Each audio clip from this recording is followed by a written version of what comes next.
con el módulo con el módulo de educación y bueno, por parte de las cosas que van a ver ahora, también es importante para que no para que la apliquen directamente, porque el terreno contigo lo tienen la próxima semana, pero algunas consideraciones que yo creo que son importantes para cualquier terreno, a lo mejor vendrían bien. Bueno, les presento un poco al profe, porque no habían tenido clases contigo.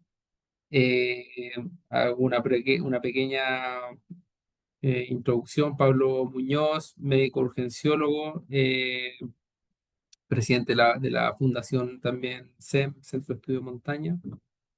Pablo ha estado, yo creo que por más de ya de 15 años, por lo bajo, relacionado con el ámbito de la urgencia en montaña.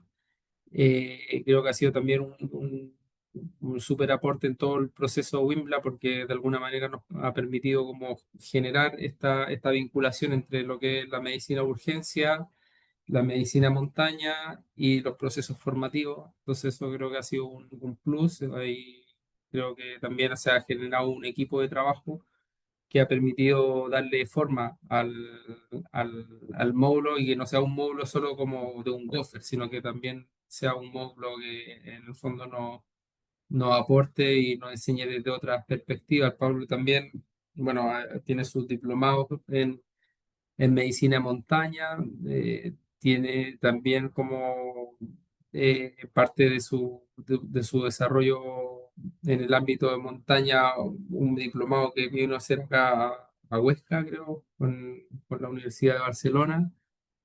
Y yo ya me pierdo con todos los pergaminos que puedo decir, pero bueno, que alguien que les pueda enseñar bastante y que va desde, desde la práctica misma de la urgencia médica. Así que los dejo con él. El terreno con Pablo, como les decía, empieza la próxima semana, viernes, sábado, domingo en Yerba Loca, miércoles y jueves tienen con Darío. Bueno, igual vamos a intentar conectarnos el lunes, que tienen clase con Pablo, para afinar algunas cosas del terreno también. Pablo, los chiquillos, si hay algo que es del botiquín que a lo mejor, o que sea alguna necesidad que tú veas que es necesario que tengan, eh, porque van a salir desde sus casas, vienen desde varios lados de Chile, entonces si se les queda algo, va a ser difícil que lo puedan eh, tener. Lo estábamos conversando recién, así que ahí lo dejo para que lo conversen. Claro, bueno, hola, sí, con respecto a eso brevemente, el botiquín, lo ideal es que ustedes asistan a las actividades con el botiquín que usan habitualmente. Ese lo vamos a revisar, es parte un poco del ejercicio, y evaluar un poco hasta dónde pueden llegar y alcanzar con el botiquín que usan habitualmente. Nosotros tenemos botiquines de práctica diseñados de equipo, que son los que llevamos y con eso vamos a trabajar. Entonces, prácticamente no vamos a ocupar el personal, pero es importante que ustedes tengan el propio para que lo revisemos y veamos si efectivamente lo que saben y lo que tienen ahí les sirve hasta ahora. Así que eso es como un poco les vamos a enviar una lista también de algunos elementos que tienen que llevar, que son los mismos elementos que ocupan para los terrenos, así que no es tan relevante, no hay cosas especiales. Y más que nada, todo lo que requiera material de práctica lo vamos a llevar nosotros para que no ocupen las cosas propias ni se estropeen. Así que eso, ¿cuándo ellos llegan al terreno? ¿Qué fecha? ¿Cuántos salen de casa en realidad? El miércoles, en 2 días más salimos. Ya, perfecto. Listo. Te voy a Está bien. te voy a enviar ahora el equipo que, como de montaña, que se les pidió, Ujú. y, y después, si falta algo a lo mejor más específico, de aquí al miércoles hay tiempo para pedírselo, si no ya por lo que A lleven. todas las cosas especiales las llevamos, las aportamos nosotros con material de práctica. Ahí Vale. Robert algo está preguntando, creo. Sí, quería decir si alguien necesita comprar férula o algo así de Mercado Libre y no van a estar en sus casas entre los módulos, pueden usar mi dirección y porque voy a volver entre los módulos y puedo traerlo por el próximo módulo. Grande Rob. Bueno, ahí está haciendo. Ya, entonces estamos ok. Estamos ok. Bueno, gracias por la presentación, Roberto. Sí, efectivamente, yo he estado desde los orígenes de esto. Han pasado varias generaciones. Y de hecho, da satisfacción y orgullo ver que muchos de los alumnos que estuvieron igual que ustedes ahora están ahora en la dirección de la CGM, participando como guías, participando como instructores. Así es que eso es importante, que haya historia, trascendencia y que ustedes probablemente el próximo año, un año más, van a estar en distintas facetas, pero una faceta puede ser esta faceta formativa. Así que los insto a que tengan proyección y que vean esto como una herramienta de trabajo para el futuro. Bueno, aquí vamos a hacer una pequeña lista. Tengo a Robert, a Luke, ¿cierto? Héctor, a Eli, Cristóbal, Cristóbal, Camila. Estamos casi todos. Uno, dos, tres, cuatro, cinco, seis, siete. Nos faltan algunos, Roberto, ¿no? Sí, perdón. Sí, sí, faltan. Pero estábamos casi todos delante. Tenemos a siete, sí. Aquí hay algunas preguntas. No, no hay preguntas. Bueno, entonces, efectivamente, les voy a pedir, esto vamos a intentar de que no sea tan extenso la jornada de hoy día. Son algunas cosas básicas, teóricas, de principios de primer auxilio que muchos de ustedes ya conocen.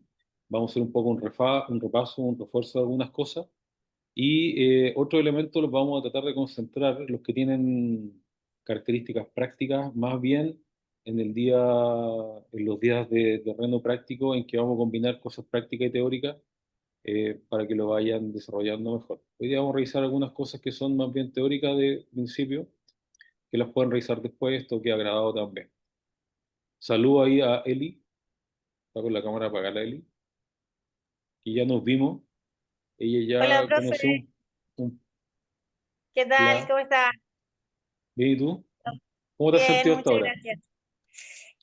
Bien, muy acogida por todos los profes y feliz de también volver a verlo para saber muchas cosas más de urgencia. Bueno, es parecido un poco a lo que hicimos en San Pedro, pero es un poco orientado al guiado ahora, pero algo similar, así que eh, ya tienen un poco de experiencia. Bueno, ¿cuántos de ustedes tienen curso de primer auxilio y de distinta complejidad? En general, esperamos que casi todos, que alguna vez hayan hecho un WFR o WAFA o un curso de primer auxilio básico. En general, casi todos tienen algún tipo de instrucción. Lo que vamos a hacer es actualizar los conocimientos, reforzarlos y, en definitiva, traspasar un poco lo que uno hace en la práctica diaria a lo que ustedes pueden hacer como guías. Así es que lo ideal es que podamos, me sale la pantalla un poco, lo ideal es que podamos más bien aprender cosas nuevas, afianzar conocimientos. Por eso les pido, si es posible, intenten tener la cámara prendida. Yo sé que es difícil a veces estar con la cámara prendida porque uno hace cosas raras, pero intenten mantener la cámara prendida porque para que esto lo hagamos lo más dinámico, con preguntas, y pueden interrumpir en cualquier momento, hacer una pregunta con respecto a dudas que le han quedado alguna vez en sus cursos y que no han podido resolver, que la podamos resolver hoy día. Bueno, vamos a pasar a modo presentación. Modo presentación, tenemos acá. Compartir.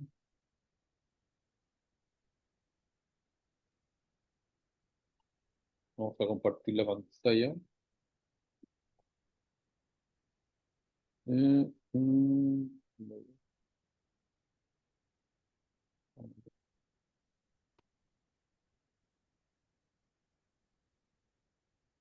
¿Alguien tiene alguna pregunta o duda por ahora? Que pregunte ahora mismo, antes de que partamos.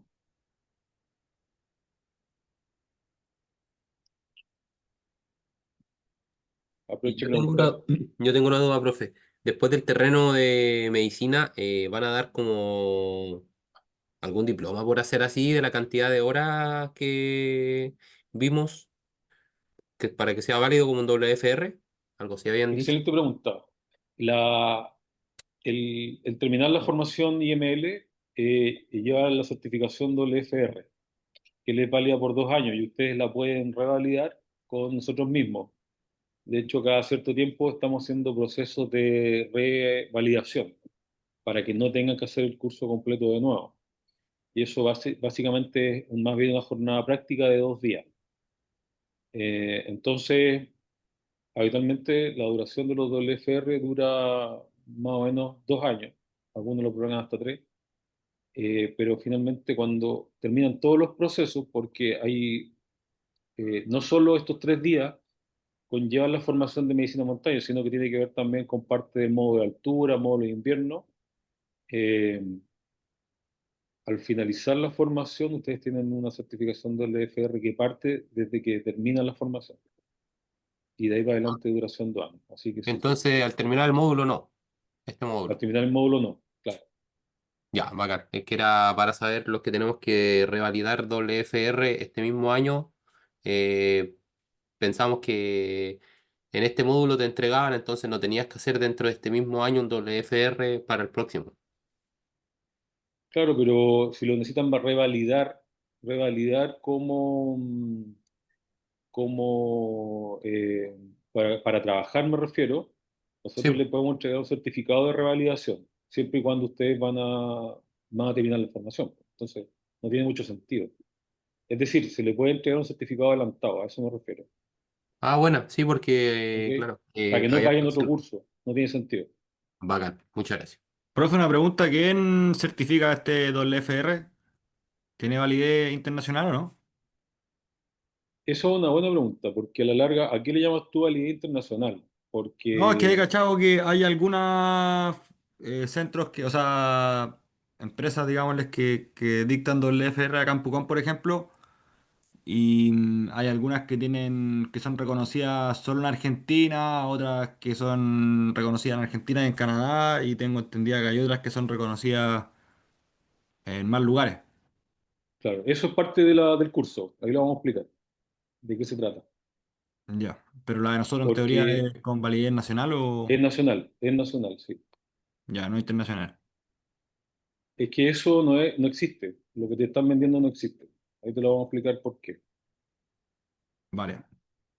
Eh, entonces parte un poco de este primer módulo, que es finalmente a qué se refiere obtener o el curso WFR o WAFA, y es parte un poco de esto lo formativo.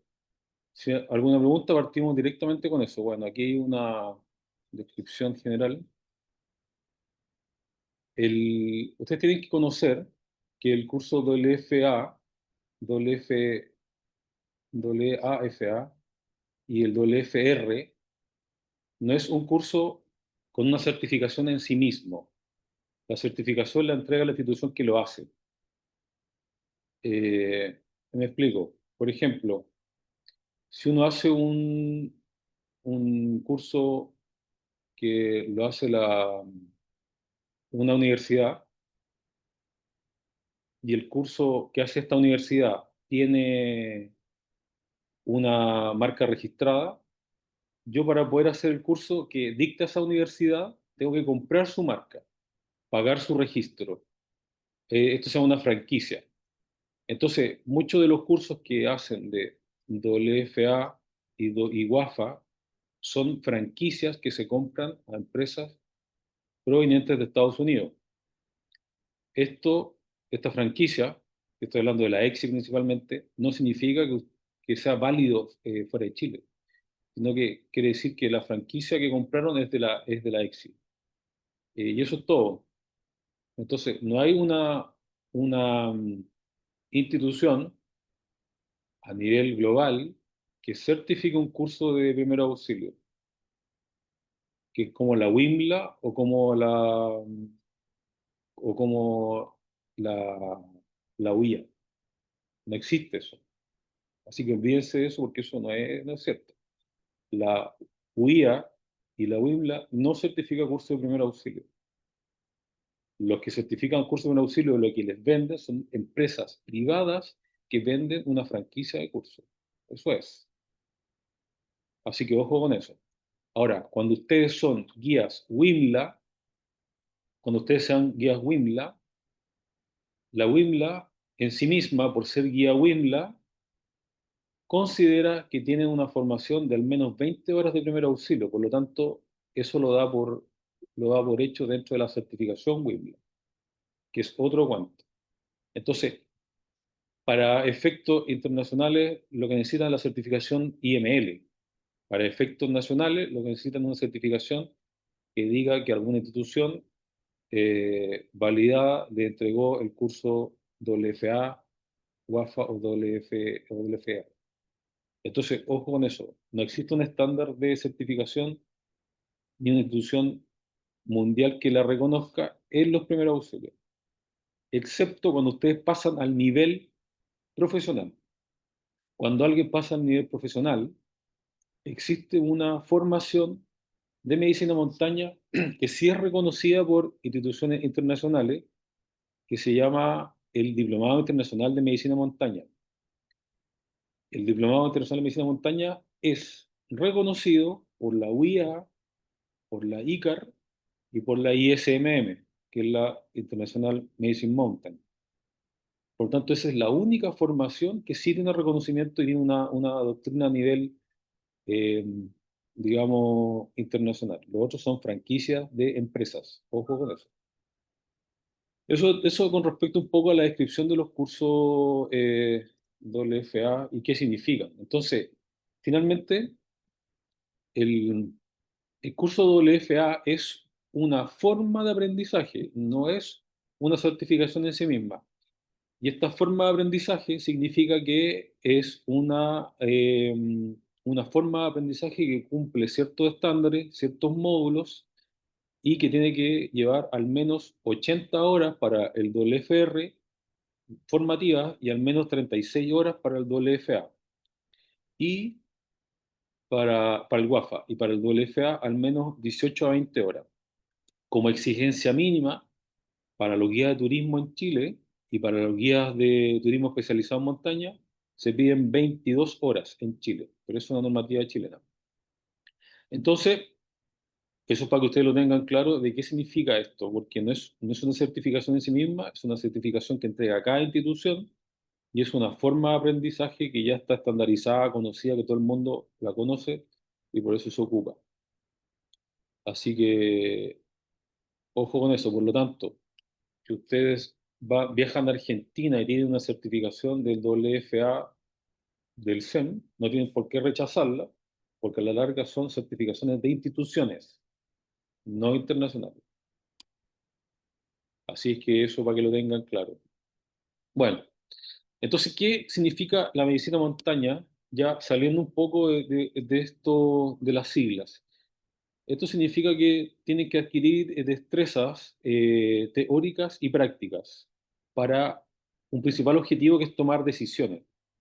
Este módulo en general está diseñado para que ustedes puedan prestar asistencia a personas lesionadas o enfermas en un lugar donde pasan varios fenómenos. Uno, no hay asistencia médica cercana.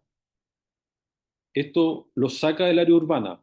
Cuando alguien tiene una necesidad de atención médica en el área urbana, existen los sistemas de rescate prehospitalario, que son las ambulancias, y en varios países tienen un número específico y tienen un sistema de ambulancia establecido. Bueno, el sistema de ambulancia establecido llega hasta la zona urbana.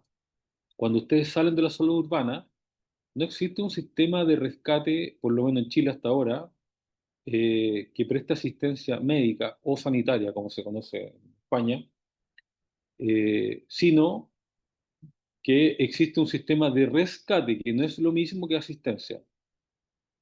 El sistema de rescate que tenemos nosotros va por la vía Carabinero, GOPE y por la vía Socorro Andino. Pero ellos, su prestación de servicio no es asistencia médica. Por lo tanto, nosotros nos vamos a desenvolver en un medio que le vamos a llamar agreste remoto porque no hay asistencia médica formal en ese lugar y por lo tanto la asistencia médica o sanitaria tienen que darla ustedes mismos. Eso significa que para poder dar asistencia médica, no siendo personal sanitario, tienen que ustedes apegarse a los protocolos de la práctica clínica sanitaria. Tienen que hacer las cosas que haría alguien desde el punto de vista clínico, como personal de salud. Y por eso tienen que conocer estos principios. Entonces, lo que vamos a hacer es desarrollar algunos conocimientos y algunas habilidades para responder en forma autónoma a esta emergencia en áreas remotas. ¿Hasta cuándo? ¿Hasta cuándo? Hasta que logre llegar personal especializado o logren una evacuación. Ese es el objetivo. Estos un poco los contenidos generales. Los contenidos generales son un poco que dice la legislación chilena con respecto a esto, que es la evaluación clínica. La evaluación clínica es importante porque finalmente vamos a sacar algunos mitos con lo que respecta a reconocer signos vitales y signos vitales alterados. Vamos a lograr hacer reanimación cardiopulmonar y utilizar un dispositivo de desfibrilación automático externo, un DEA. Van a conocer manejar obstrucción de la vía aérea y lo principal, lo medular, que es el core de la formación, es lograr hacer evaluación y tratamiento de personas en situación de emergencia en zonas remotas. Vamos a comprender y poder manejar los principales traumas en zonas agrestes, las lesiones osteomusculares, que es lo más frecuente, manejo de heridas, conocer lo que es el choque y control de hemorragia, y las enfermedades propias de las zonas agrestes o remotas, que son las enfermedades por efecto del ambiente, de principalmente altitud, frío, calor. Vamos a aprender a usar oxígeno terapéutico y vamos a conocer cómo preparar un botiquín de primer auxilio para atención clínica. Eh, y finalmente hablar sobre traslado lesionado de forma de circunstancia. Y algunos principios sobre lesiones por rayo y transporte de víctimas a través de helicóptero, que es el método actual más moderno. Bueno, ¿alguna pregunta hasta ahora? Pregunten más. ¿No? Ok, sí. Entonces, esto tiene una evaluación. La evaluación es una evaluación modular, no, que tiene que ver con, al terminar la formación, estos 3 días prácticos, después en la parte de invierno también tiene una formación, prueba práctica y teórica, eh, y eso requiere un mínimo de 70% de aprobación. La certificación, como dijimos, es una certificación WFR, que se le puede entregar una certificación transitoria que diga WFR, pero la formación, el certificado final se entrega cuando terminamos la formación IML. Y también hay una certificación Stop the Bleed, principalmente que ya lo conversamos. Profe, ¿está viendo ¿Cuándo? algún PPT? Porque no sé, solo se ve su cámara. ¿En serio? No me habían Desde que dicho nada. partimos solo hemos visto su cámara. Ahora escuchamos que está como Oye, me han hecho perder 15 minutos de mi tiempo valioso que tenemos. que se ve en el reflejo Eh, de sus lentes, como que estaba viendo una, una diapo y ¿En no. serio? Chuta, ya. Vuelvo para atrás, pero estaba compartiendo, pero no estaba compartiendo. Espera, voy a ir de nuevo para atrás. Es que no avisaba. Yo estaba feliz aquí, ¿eh? A ver, vamos de nuevo. Todavía no se ve por sí, se ve su pura cara. Estamos en eso. Estamos en eso. Ahora sí, ahora sí. Sí se ve. Ya, entonces lo voy a pasar rápido. Bueno, ahí tenemos una linda imagen de San Pedro y gente, personas haciendo práctica de asistencia, eh, que la Eli probablemente lo logró vivir allá. Bueno, un poco de lo que hablamos. la descripción de lo anterior, los objetivos, los contenidos, que ya los dijimos en general, la evaluación, la certificación y una pasadita rápida con algunos instructores que van a estar con ustedes.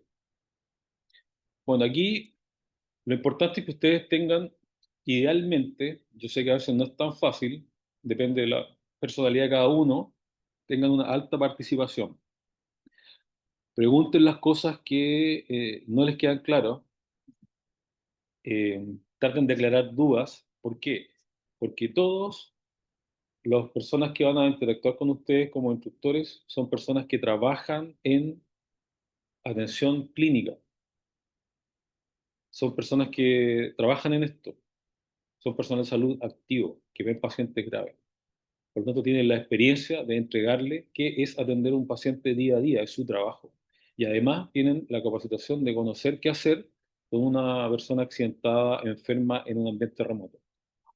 Así que eh, algunos de los instructores que van a ver, Mario, por ejemplo, es enfermero militar en retiro, él trabaja como rescatista en brigadas de rescate y en bomberos de los Andes. Daniel, por ejemplo, es especialista en medicina de urgencia, es instructor también. Augusto Araya también es diplomado en internacional en medicina de montaña, también especialista en medicina de urgencia. No van a estar todos con ustedes, van a estar al menos un par de ellos, pero la idea es que conozcan y vean que toda la gente que en algún momento va a interactuar tiene formación ya en esto, lleva años y es personal que trabaja en atención clínica de pacientes. No simulaciones, sino que es la realidad. Miren quién apareció aquí. Georgette ha trabajado múltiples cursos con nosotros, así que, y Francisco Sepúlveda, que probablemente va a estar con nosotros la próxima semana. Ok, eso es por ahora. Ahora sí, ¿alguna pregunta antes de seguir avanzando y entrar en materia de lleno?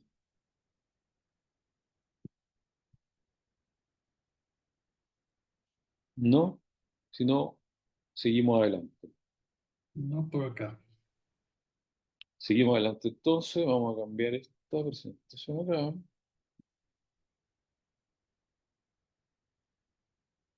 Vamos a cambiar a la siguiente pantalla. Entonces, la... existe una legislación local chilena con Pablo, no respecto estás a... compartiendo. No, voy ahora a partir. Perdón. Existe una legislación local chilena que tiene que ver con qué hacer frente a una emergencia en la montaña. Eso es lo que vamos a describir ahora. Estoy aquí abriendo la presentación.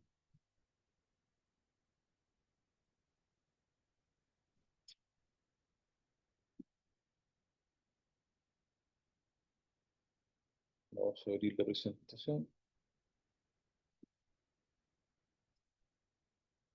Estaba bien la Pauli, estaba atenta. Entonces, mientras abro, les voy a contar algunas cosas. En la legislación chilena con respecto a la ayuda sanitaria, en general, en España, en español, más bien se habla de ayuda sanitaria o atención sanitaria. Eso es como el lenguaje español. Nosotros en Chile le llamamos atención de salud, atención médica. En, en la nomenclatura, bueno, norteamericana se conoce más bien como wilderness medicine, y en la nomenclatura más bien europea se conoce como más bien medicina montaña. Eso es como genérico para hablar de la atención clínica, la atención de salud en zonas remotas. Ahora sí, vamos a compartir eso. Ellos, compartir. Ahí está. Ya, estamos aquí con la pantalla, ¿cierto? Sí, gracias. Entonces, ¿qué son los primeros auxilios en zona agreste?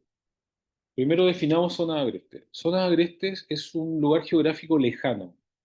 Es un concepto más bien no estricto, pero significa que hace la diferencia entre zonas urbanas y zonas agrestes o remotas. Eso quiere decir que la zona agreste o remota es la cual está a más de una hora de una atención médica definitiva o eficiente. Y eso tiene que ver también no solo con llegar a un hospital o un centro médico, sino donde la persona reciba la mejor atención posible. Por ejemplo, el- una persona que tiene un traumatismo craneal y está inconsciente, ¿dónde debería ir esa persona? ¿A un hospital, inicialmente a un hospital básico o a un hospital donde tengan neurocirugía? ¿Qué creen ustedes? Les dejo ahí la opinión. Lo llevo Profe, rápidamente a un hospital. ¿Sí?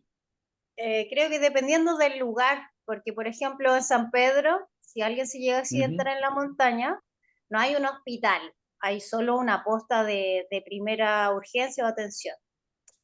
Entonces ahí el accidentado ya debería hacer un viaje más largo y llevarlo en ambulancia hasta el hospital de Calama, en caso de que sea de Claro, esa gravedad. claro. Entonces, lo que la mayoría de las personas piensa es que los lugares agrestes están definidos por un lugar donde va a requerir atención médica. Pero no es así porque uno tiene que considerar la atención médica definitiva, la que finalmente va a ser curativa para el paciente o va a lograr estabilizar al paciente. Entonces, en el caso de San Pedro de Atacama, llevar un paciente con un traumatismo craneal inconsciente al hospital o al CEFAM que está en San Pedro de Atacama no es la atención definitiva. La atención definitiva es Calama. Por lo tanto, ya están alejados más de una hora. Entonces hay que visualizar eso, porque finalmente yo tengo que definir mi lugar geográfico al punto donde pueda recibir atención médica definitiva. Y eso es un tiempo que muchas veces no se define bien porque uno lo piensa, lo cree que es donde hay atención médica, pero no es así, porque eso no hace que la gente sobreviva.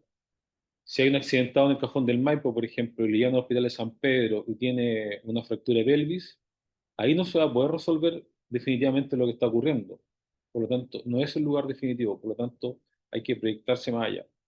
Entonces, cuando existe una emergencia, ya sea traumática, médica, en un lugar alejado más de una hora, estamos hablando de una zona remota, agreste, o wilderness, o zona de montaña para Europa. Si ustedes se fijan, hay muchas actividades que se generan en donde hay asentamiento humano, pueblos, y que están en zonas remotas, porque están alejadas a más de una hora. Y en la segunda región, la región de Antofagasta, se da que hay muchas actividades que se dan a más de una hora, a mucho más de 1 o 2 horas de Calama, donde se puede resolver los problemas en forma definitiva. Por lo tanto, siempre se van a desenvolver en zonas remotas. Por lo tanto, tienen que considerar que todas las acciones que van a tomar desde el punto de vista de asistencia clínica, asistencia de salud, están en este ambiente, en este contexto. Entonces, los obliga a ciertas cosas. ¿A qué lo obliga? Esto es similar a lo que ocurre en situaciones de desastre. Cuando hay emergencia y desastres, hay ciertas formas especiales de actuar con respecto al área de salud. Cuando esté en una zona agreste o remota, hay formas especiales de actuar. Y eso es lo que ustedes tienen que considerar. Entonces, una de las formas especiales de actuar principalmente es considerar que ustedes tienen que dar la primera atención. No pueden eludir esa responsabilidad. ¿Por qué? Porque el mejor escenario es que la persona accidentada reciba la atención básica del que está ahí. No sacamos nada con esperar una atención que va a llegar a 1 o 2 horas después, porque eso no tiene más beneficio que el que está ahí haga algo.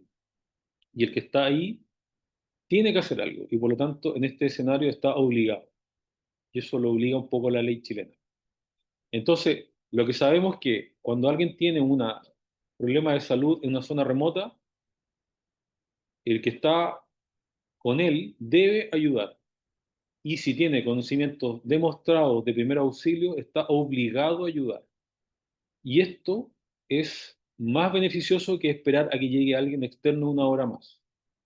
Eso no sirve, porque finalmente estas personas no alcanzan a obtener atención definitiva por personal clínico.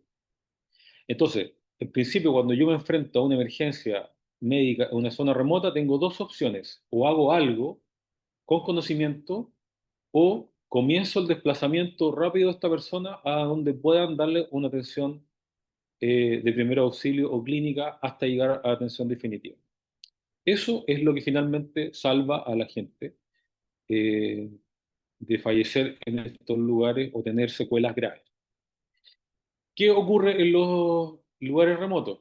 Principalmente ocurre en que yo me voy a enfrentar a un ambiente de riesgo. ¿Por qué? Porque hay condiciones que no son controladas. Las condiciones no son controladas respecto a frío, calor, noche, terreno, lluvia, etcétera. Por lo tanto, yo tengo que considerar cuando me enfrento a una emergencia en una zona remota o agreste, tengo que prepararme para la emergencia. Es decir, tengo que tomar todas las precauciones para no sufrir yo mismo lesiones o accidentes. Por lo tanto, uno se prepara para una emergencia y detiene la actividad que está haciendo. Efectivamente, si yo voy en un ascenso guiado y encuentro una persona accidentada que hay que transportar, mi deber es detener la actividad que estoy haciendo, auxiliar a la persona y tomar todas las medidas de seguridad para que no haya más accidentados. Esto quiere decir que me debo poner casco, me debo abrigar, preparar para la noche, considerar recursos para pasar una noche, considerar agua y alimentación extra para pasar probablemente una noche ahí en el transporte. Por lo tanto, uno debe tomar una actitud de emergencia. Lo otro es que los suministros y los equipos siempre son limitados, por lo tanto yo no debo desperdiciar material. Es decir, que todo el material que yo encuentro que lleva a la persona accidentada es la que debo ocupar para auxiliar a la persona accidentada. No debo ocupar mis propias cosas. No debo ocupar mi saco de dormir, mi chaqueta, mis bastones, mi mochila, porque esos son material de protección propio. Por lo tanto, esta tendencia natural que tienen las personas en pasar sus cosas, no lo hagan, porque los pone en riesgo a ustedes mismos. Y es un principio que tienen que considerar. Y por último, se tienen que tomar decisiones difíciles. ¿Decisiones difíciles respecto a qué? Muchas veces a dejar a alguien que va a fallecer, porque no podemos exponer a todo el grupo o finalmente tomar ciertos riesgos para poder avanzar y salir del lugar. Este es el escenario habitual. Por lo tanto, cuando ustedes se enfrenten a esto, tienen que tener ciertos elementos para poder actuar ante una emergencia. Entonces, a todos ustedes, cuando les ha tocado enfrentar alguna emergencia, probablemente actúan, pero tienen que plantearse si tienen estos 5 principios, si cuentan con estos 5 principios, que son los principios fundamentales para poder ayudar a alguien. Uno es estar preparado, saber qué voy a hacer. Dos, tener una planificación ante una emergencia. Tres, contar con los elementos de seguridad adecuados, es decir, protegerse del medio ambiente y una marcha segura. Haber practicado con los elementos y tener conocimientos técnicos. ¿Cuántos de ustedes han ocupado las cosas que llevan en su botiquín? ¿Todos? ¿Lo han practicado? ¿Lo usan? ¿Lo han revisado? ¿Compraron un botiquín en una tienda o lo armaron ustedes mismos? Entonces, al final, es necesario que cada elemento que ustedes llevan lo sepan usar.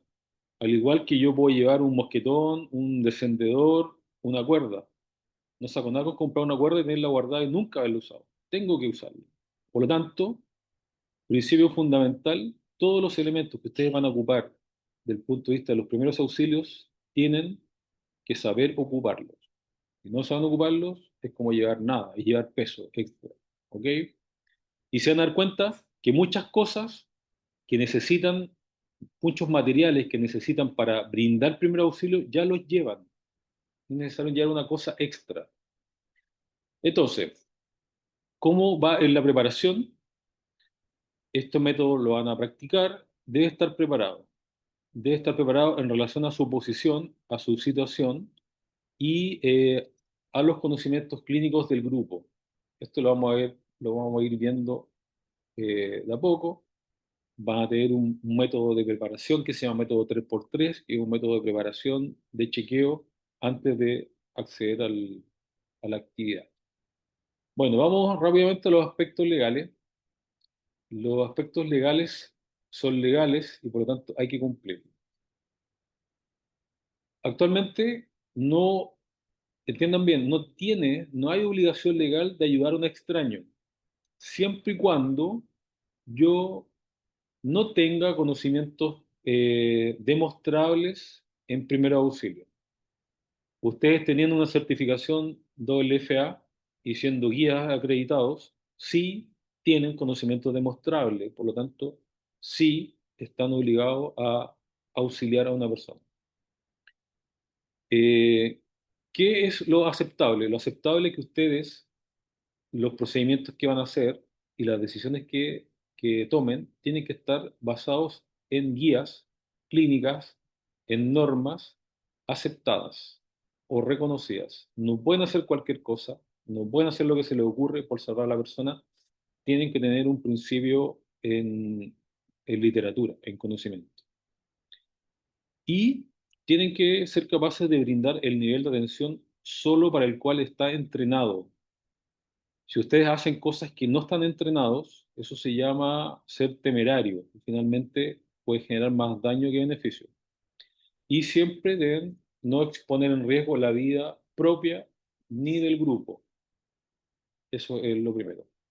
Entonces, existen leyes y las leyes principalmente están basadas en tres. Una, en que están obligados a actuar en caso de una emergencia, si tienen conocimientos. Dos, tienen que obtener el consentimiento de las personas. Si yo, por ejemplo, me encuentro una persona que está confusa bajando de un cerro, ya atardeciendo, nevando, y saben que hace frío y la persona está sola, esa persona puede no querer ayuda, puede no querer que ustedes la ayuden y negarse a la ayuda. Entonces tienen que evaluar si efectivamente el consentimiento de que esta persona acepte ayuda es válido o no. Pero siempre tienen que considerar que la persona debe consentir ser ayudada. Y siempre deben explicar lo que van a hacer, los tratamientos a las personas y las decisiones. ¿Qué dice la ley? Bueno, en Chile la ley dice lo siguiente, dice que si usted, teniendo conocimientos demostrables de primer auxilio y no presta socorro, puede tener una multa. Y una multa es una pena menor. Es decir, yo no sé qué hacer, no ayudé a esta persona porque no sé, por lo tanto, la dejé pasar, bueno, una multa. Ahora, si usted tiene conocimientos, puede cometer un delito si no ayuda a esta persona. Y si esta persona le hace daño con lo que hizo, eh, se puede cometer un cuasi delito. No sé si maneja la nomenclatura un poco legal, pero cuando uno le hace daño a una persona, por ejemplo, yo la agredo y tengo intención de hacerlo, es un delito. Y cuando yo la agredo o le genero lesiones sin tener intención, es un cuasi delito. Tienen penas distintas. Por ejemplo, ustedes ven a una persona que cae de 3 metros, queda en el suelo, no se puede mover. La, la movilizan y esta persona por la movilización tiene una lesión de columna y queda parapléjico para siempre. Después los culpan a ustedes de haber movido a esta persona incorrectamente y quedó parapléjica por este hecho. Entonces, a lo importante es que si ustedes cumplieron los protocolos o las normativas que son correctas en ese escenario, no tienen culpa de lo que ocurrió. Pero si no lo hicieron así, sí pueden ser culpables de haber causado un daño. Y ese daño puede ser un delito. Entonces, la lesión por accidente, cuando alguien está accidentado, puede tener accidentes, pero si ustedes hicieron lo correcto, aunque esta persona haya sufrido daño, incluso muerte, no tienen responsabilidad al respecto. Eso es bien importante. Pero aquí ustedes tienen que considerar que cuando ustedes van en calidad de guía, tienen responsabilidad en guiar y proteger a la gente. No se pueden abstraer esa responsabilidad. Por lo tanto, es muy importante que realicen las cosas que se deben hacer y no cosas que no se deben hacer o que no saben. En el área urbana, actualmente, quien presta atención médica son los servicios médicos de urgencia. Y eso está dado principalmente para los sistemas de emergencia a través de ambulancia. En el área extraurbana, esto no está definido todavía. Y cuando uno hace algo imprudente o temerario, puede ser un delito o una falta. Es decir, cuando yo, por ejemplo, a una persona le movilicé la columna de forma inapropiada, eso puede ser una imprudencia y eso puede ser un delito. Eso es un poco lo legal.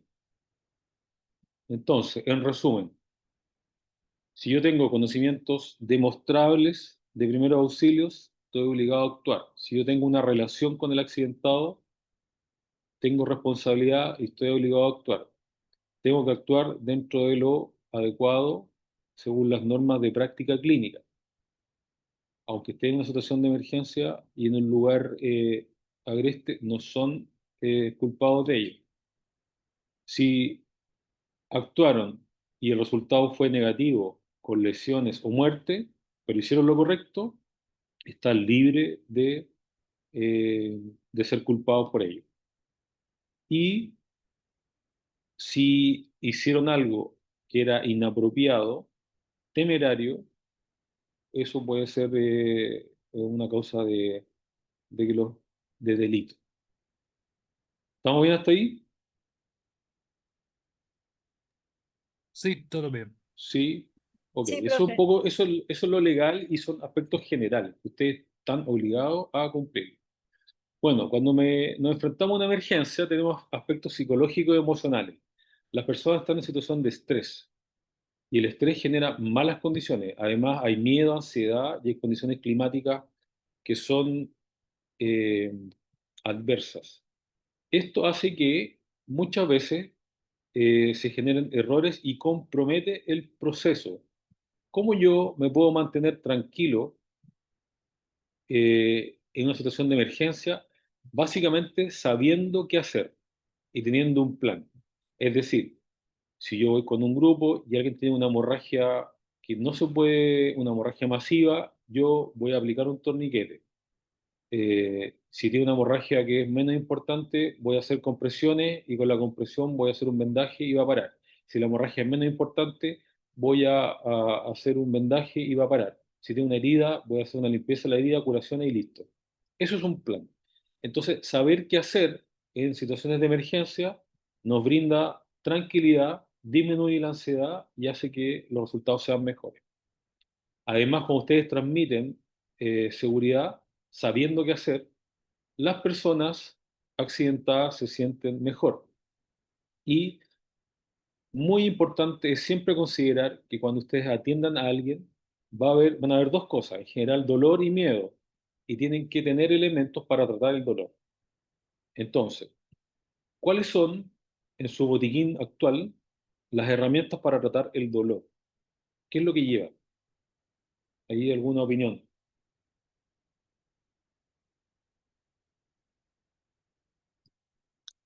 En primer lugar, ¿llevan algo para tratar el dolor? ¿Y qué llevan? Ibuprofeno, paracetamol. Ya, ibuprofeno, paracetamol. Esos son medicamentos orales. ¿Qué pasa si la persona está somnolienta, tiene dificultad para respirar, tiene una fractura? Es difícil a veces que se tomen esos medicamentos orales y son medicamentos para el dolor más bien leve. Por lo tanto, uno Hay tiene que tener una hay un estrategia, spray. un spray de... Si me da un segundo, voy a buscarlo para leer el nombre. el bromuro de etilo. Hola. Entonces, lo importante es que, lo importante es que esos conocimientos estén sólidos y ustedes lleven cosas que de verdad van a ocupar. Van a ocupar. Y eso lo vamos desarrollando paso a paso. Bueno, otro elemento que es fundamental es la protección de enfermedades. Cuando uno se enfrenta a atender personas, está expuesto a enfermedades. Y esta exposición a enfermedades quiere decir con el contacto principalmente de secreciones respiratorias, fluidos, sangre, y uno tiene que tener elementos de protección. Estos elementos de protección principalmente son elementos de protección respiratoria y guantes y lentes. Eso es lo básico, que son elementos en general que uno lleva.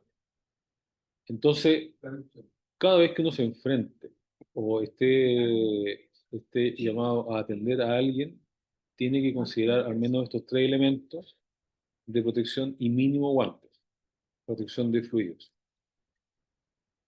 Ahora, con respecto a eso, hay ciertas enfermedades que se transmiten por fluidos. Fluidos me refiero a secreciones bronquiales, eh, líquidos corporales y elementos de la sangre.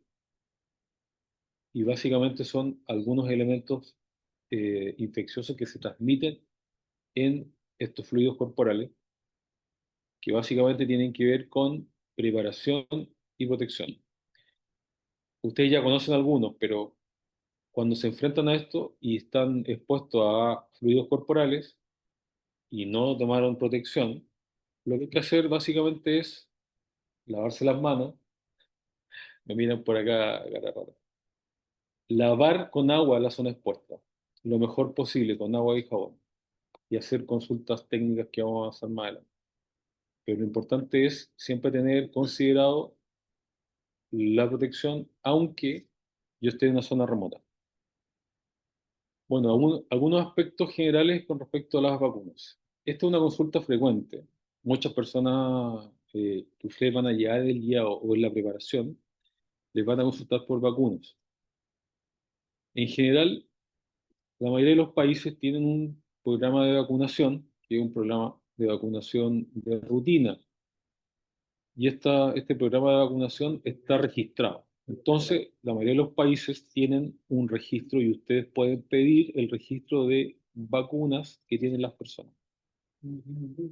Eh, las vacunas especiales son aquellas que se requieren donde hay ciertas enfermedades que son prevenibles y que son eh, especiales en ciertos lugares. Lo más común en el área de Sudamérica principalmente es países donde hay exposición a enfermedades transmitidas por mosquitos, como dengue, malaria, chikungunya, zika. Entonces, esos países requieren alguna inmunización especial cuando uno va a ese lugar. En Chile en general no se pide ninguna inmunización especial para venir a Chile. No hay algo especial acá. Nosotros en Chile no tenemos transmisión por mosquito. Y lo importante es saber que en Chile la única exposición ambiental respecto a las vacunas son dos. Una, la exposición a la rabia, que es el virus de la rabia, que es por mordedura de animales silvestres o animales domésticos, perros, gatos, murciélagos, zorros, puma, etcétera. Y principalmente eso. Eso es lo más importante. También lo vamos a ver en una clase más adelante, pero ustedes tienen que consultar por las inmunizaciones de las personas. Seguros médicos. En general, es deseable que las personas que van a una zona agreste, ya sea de cualquier parte del mundo, tengan un seguro médico en caso de una emergencia clínica. Estos seguros médicos son ofertas que hace una empresa y van a cubrir principalmente evacuación y asistencia médica transitoria y definitiva. Eh, Muchas de las personas que vienen del extranjero a Chile cuentan con seguros médicos y cuando tienen alguna emergencia y requieren un traslado en helicóptero, un traslado en ambulancia o atención clínica, no cobran estos seguros porque es desconocimiento.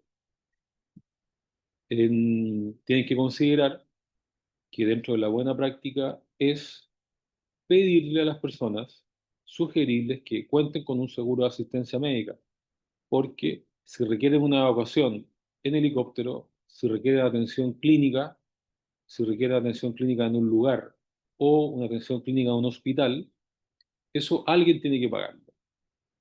Entonces, actualmente en Chile existen, digamos, dos sistemas de seguros médicos. El seguro médico eh, público, que es FONASA, y los seguros médicos privados, que son ISAPRES.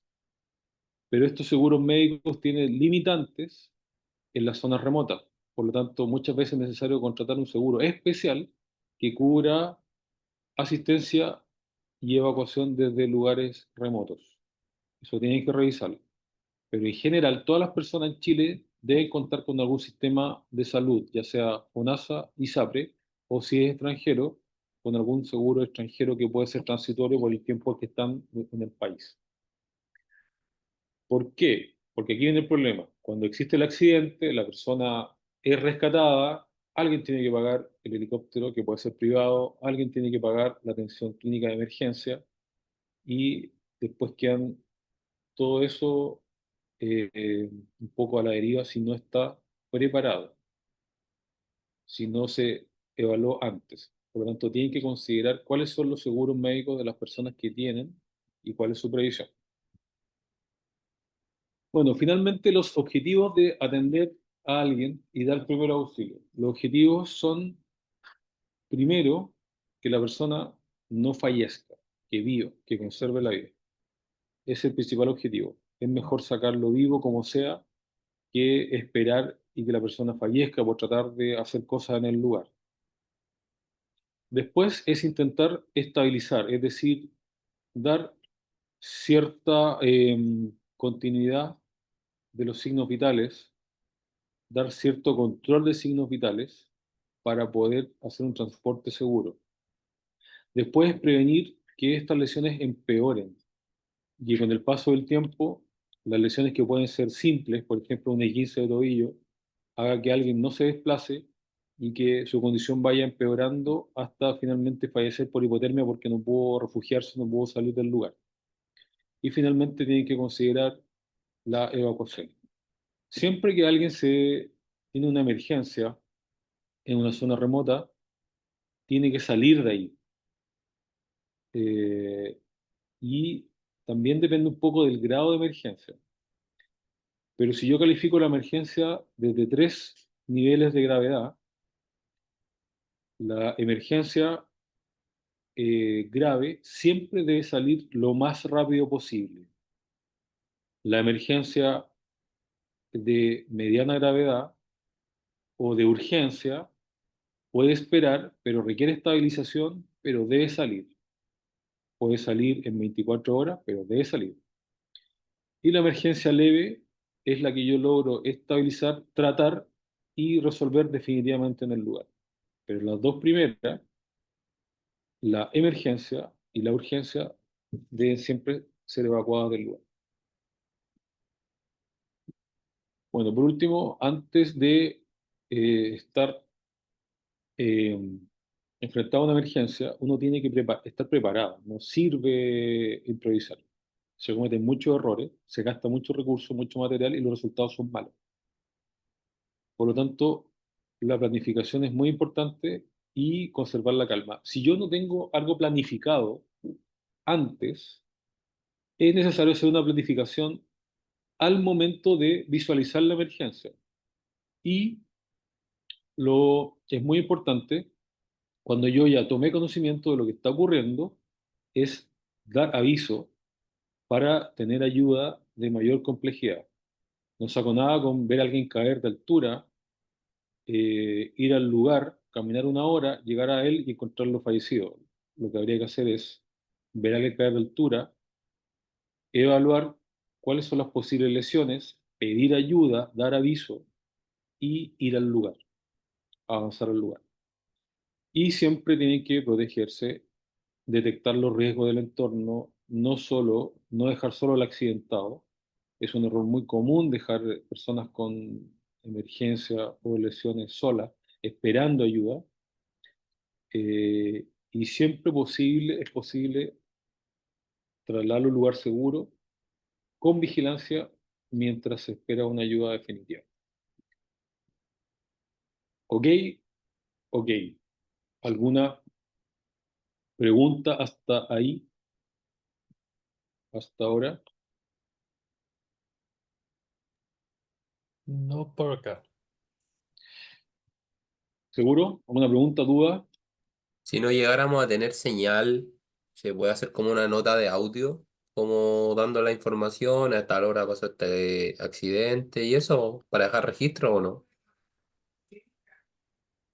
Claro, aquí hay un punto que lo vamos a ver un poco más adelante, pero el registro de lo que está ocurriendo es súper importante. ¿Por qué? Porque ustedes ya no van a ser personas casuales, eh, entusiastas que van a estar en un lugar agreste, van a ser guías. Por lo tanto, lo que se les pide, lo que se espera es que ustedes hayan hecho lo correcto. Y siempre puede haber cuestionamiento. Entonces, para poder dejar registro que hicieron lo correcto, actualmente hay varios métodos. Un método es grabar, tomar imagen, y con eso documentar que lo que se hizo era lo correcto y con eso documentar la situación que está ocurriendo. Lo otro es dejar un registro escrito o un registro de audio, que eso les permite a ustedes justificar lo que hicieron o lo que no hicieron, y también permite a los equipos de rescate conocer con mejor definición la situación que ocurrió. Es súper importante. Entonces, actualmente hay métodos de registro para que ustedes puedan justificar lo que hicieron, describir lo que hicieron, y a los equipos definitivos es muy importante conocer lo que pasó. Entonces, es súper importante eso. Lo otro es que de aquí en adelante, lo importante es que ustedes empiecen a manejar un lenguaje distinto con respecto a lo clínico. Cuando yo me voy a expresar en un ambiente clínico, voy a usar un lenguaje especial. Por lo tanto, si yo voy a ocupar una palabra técnica, por ejemplo, desde el punto de vista clínico, sanitario, de salud, tengo que saber lo que significa. No voy a decir taquicardia por decir algo que creo que es. Van a aprender lo que significa. No voy a decir que tiene compromiso de conciencia si no evalué y sé lo que significa, porque eso no tiene valor. Mejor describan bien lo que están viendo, no inventen cosas, no digan cosas que no saben, eh, porque las personas son muy propensas a hacer eso cuando no tienen conocimiento al respecto. Y si efectivamente algo no sabe lo que es, ¿cómo se dice? Descríbanlo. Eso es mucho más valioso. Porque, por ejemplo, si ustedes le dicen a alguien, transmiten por radio una información o por mensaje, les dicen que tiene eh, taquicardia, lo que están diciendo es que tiene frecuencia cardíaca más de 100. Eso le están diciendo al personal de salud. Y quizá ustedes interpretaron otra cosa. Por lo tanto, traten de ser lo más preciso cuando ocupen términos que tienen que ver con descripciones clínicas de salud, conozcan lo que están diciendo, no inventen cosas. Y por último, cuando evalúen a una persona, tienen que buscar algo objetivo y encontrarlo. Si yo efectivamente digo que la persona no está sangrando, es porque lo revisé de arriba abajo y no encontré nada que esté sangrando. No lo miré por encima, me pareció que no estaba sangrando. Si digo que alguien está inconsciente, es que yo lo evalué, efectivamente le hice pruebas de dolor y efectivamente no responde a ningún estímulo. No digo que está inconsciente porque me parece que está inconsciente.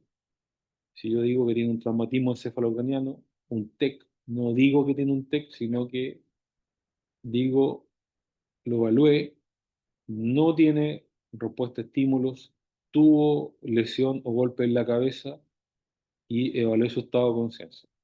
Entonces, de ahora en adelante vamos a aprender eso, porque es un lenguaje técnico, al igual que se hace en la escalada, en el montañismo, en el guiado. Hay cosas técnicas que hay que aprender y que son específicas y que no deben ser usadas si no sé bien lo que estoy haciendo o diciendo. ¿Ok?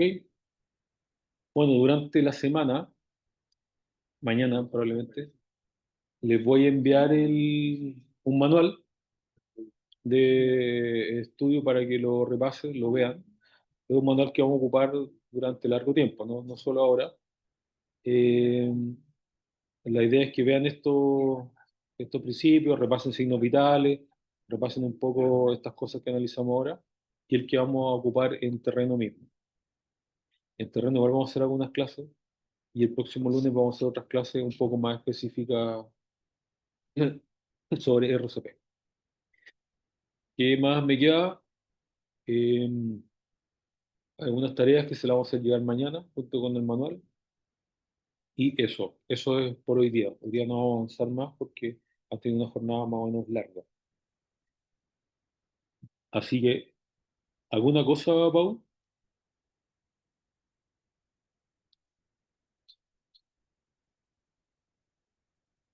¿Alguna información que quede pendiente?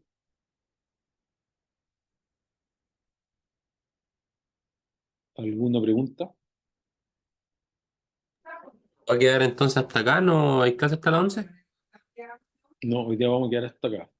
Ah, piola. Gracias. Necesito máxima atención en las siguientes cosas. Entonces, eh, hoy día vamos a hacer esto introductorio. Les voy a hacer llegar el manual mañana para que lo tengan en la semana, lo ojeen, y la próxima semana vamos a evaluar RCP, DEA y aspectos iniciales de evaluación primaria. Entonces después lo vamos a repasar en la práctica porque hay que hacerlo, pero es importante que echen una mirada antes. ¿Ya? La próxima semana va a ser un par de horas, un poquito más largo.